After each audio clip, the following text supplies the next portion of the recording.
అత్తార్ చాంద్ బాషాకి సైతము మైనార్టీ కోటలో మంత్రివర్గంలో చోటు కల్పించడంతో అతనికి 7 కోట్ల రూపాయలు అప్పు ఉందని చెప్పడంతో 7 కోట్ల రూపాయలు కూడా నగదు రూపంలో ఇచ్చారనేది కూడా ప్రచారం జరుగుతుంది. ఇవన్నీ బయట ప్రచారాలకు మనం సమాధానం చెప్పడం కూడా కరెక్ట్ కాదు. రకరకాలే. నేను అన్నది ఏంటంటే 50% డెఫినెట్గా విత్ ఆపోజిట్ వ్యూస్తో ఉంటారు డెమోక్రసీలో. 40% 60% అనేది కాదు, కానీ ఎప్పుడూ కూడా మెజారిటీ సెక్షన్ బయట మనల్ని అపోజ్ చేస్తూనే ఉంటుంది. వాళ్ళు ఏదో ఒక ప్రచారం చేయాలి, లేకపోతే పొద్దున్నే వాడికి టీ ఎట్లా గడుస్తుంది, సాయంత్రం దాకా వాడి జీవితాన్ని ఎట్లా గడుపుకోవాలి, విశ్వేశ్వరరెడ్డి నా మీద ఆరోపణలు చేయకపోతే విశ్వేశ్వరరెడ్డికి జీవితం ఎట్లా గడుస్తుంది, రోజు ఎట్లా గడుస్తుంది. టీడీపీలోనే రాజకీయ జీవితాన్ని ప్రారంభించిన అత్తార్ చాంద్ బాషా చివరి నిమిషంలో కేవలం టికెట్ కోసం వైసీపీ వైపు వెళ్ళారు. తిరిగి అధికార వాంఛతోనే అంటే మంత్రివర్గంలో చోటు వస్తున్న ఉద్దేశంతో టీడీపీలోకి ఇప్పుడు ప్రస్తుతం పార్టీనే నమ్ముకొని ఉన్న కందికుంట వెంకటప్రసాద్ గారు, చాంద్ బాషా ఇద్దరు పాము ముంగిసులా కొట్లాడుతున్నారు. వీరిద్దరి మధ్య ఈ వైరాన్ని సరిచెప్పడం సర్దుకుంటుంది, దాంట్లో అనుమానం లేదు. ఎందుకంటే ఇవాళ పార్టీ బ్రాడర్ లుక్లో ఒక నిర్ణయం తీసుకుంది. అంటే నిన్నటి రోజు జరిగిన జిల్లా సమావేశానికి సైతం అత్తార్ చాంద్ బాషా హాజరు కాకపోవడం అనుకున్నా. నేను అన్నది డెఫినెట్గా కలిసి కాపురం చేయాలని పెళ్లి చేసుకున్న వాళ్ళు సర్దుకుని కాపురం సాగడానికే సంవత్సరం పడుతుంది. సో నిన్నటి దాకా భిన్న వైరుధ్యాలతో కలిసి ఉండకూడదు అన్నటువంటి వాళ్ళు కలిసినప్పుడు సహజంగానే ఉంటుంది ఇది. సో మనం కలిసి జీవితం ముందుకు పోవాలనుకుని కలిసినటువంటి మొగుడు పెళ్ళాలే సంవత్సరం పడుతుంది సర్దుకోవడానికి. సో ఇక్కడ మనం పోరాడుకోవాలన్నటువంటి ఇద్దరు వర్గాలు, ఇద్దరు వ్యక్తులు కలిసినప్పుడు ఈ రకమైన వాతావరణం కొద్ది కాలం ఉండడం సహజమే. అట్లా లేకపోతే అనుమానించాలి, కానీ సో అట్లా ఉంది అని అంటే సహజ శైలిలోనే ఉన్నారు అని. It is a matter of time where we merge them together to strengthen the party, అంతే. అంటే ఇక్కడ జిల్లాలో అతి సౌమ్యుడు ఎవరంటేనే అందరికీ గుర్తొచ్చే వ్యక్తి పల్లె రఘునాథ్ రెడ్డి గారు, మంత్రివర్యులైన పల్లె రఘునాథ్. అయితే అలాంటి మంత్రి గారి మీద గంగన్న గారిని రాతపూర్వకంగా జిల్లా అధ్యక్షుడికి ఫిర్యాదు చేయడం జరిగింది. ఆయనకు షోకాజ్ నోటీస్ కూడా ఇచ్చాడు ఇంతకుముందే గంగన్న గారికి.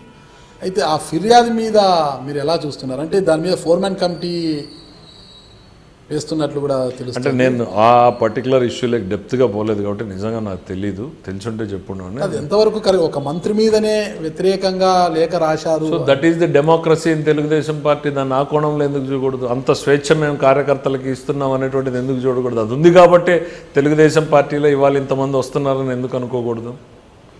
మంత్రులు కూడా అతీతం కాదు తెలుగుదేశం పార్టీలో అనేటువంటి నమ్మకం ఉంది కాబట్టి ఇంతమంది వస్తున్నారు అనేటువంటిది కూడా కావచ్చు. That is the democracy. రాజకీయాల్లో మీరు అట్టుపోట్లన్నీ చూస్తున్నారంటే మీ రాజకీయ డ్రీమ్ ఏమైనా? డెఫినెట్గా ఈ రాష్ట్రంలో పయ్యావుల కేశవ్ కంటూ ఒక పేజీ ఉండాలి. అది ఇవాళ ఉంటుందా, రేపు ఉంటుందా, ఎల్లుండి ఉంటుందా, పయ్యావుల కేశవ్ కంటూ ఈ రాష్ట్ర చరిత్రలో ఒక పేజీ ఉండాలి అనేటువంటిది నా లక్ష్యం. కుటుంబ పరంగా ఇప్పుడు మీకు సహకారం అంటే మీ వైఫ్తో కానీ మీ పిల్లలతో కానీ ఎలాంటి? చాలా నిజంగా దానికి నేను రుణపడి ఉంటాను. ఏ రోజు కూడా నా భార్య సైడ్ నుంచి నాకు ఇబ్బంది 1% కూడా రాలేదు. ఇది కావాలి, ఇది చెయ్యాలి అనేటువంటిది. అట్లానే నా పిల్లల నుంచి కూడా ఎప్పుడు కూడా దర్ ఇస్ నో డిమాండ్. నేను టైం ఇస్తే. మీ చిల్డ్రన్స్ ఏం చేస్తున్నారు? చిన్నాడు 12th చదువుతున్నాడు ఇప్పుడు, పెద్ద అబ్బాయి ఇంజనీరింగ్ ఫైనల్ ఇయర్కి వచ్చాడు.